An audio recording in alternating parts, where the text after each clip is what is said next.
I'm John McPherson, Principal Broker on the Portland team with Premier Property Group.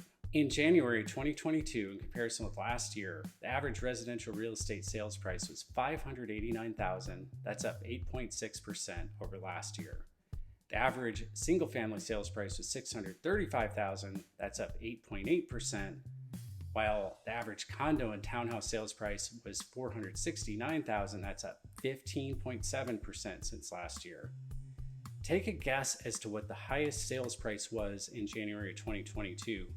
It also was the highest sales price out of the past 12 months in all of Portland. I'll tell you in just a second. The number of new listings that came onto the market in January was down 14.8, while the number of sales was down only 4.9%. There really are just fewer and fewer new listings coming onto the market, while buyer demand is still very strong. This is great news for sellers. It's making it a little tougher still for buyers.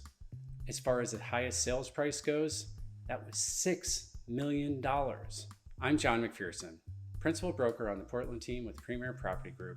Give me a call anytime about your real estate related plans or to talk more about Portland's real estate market.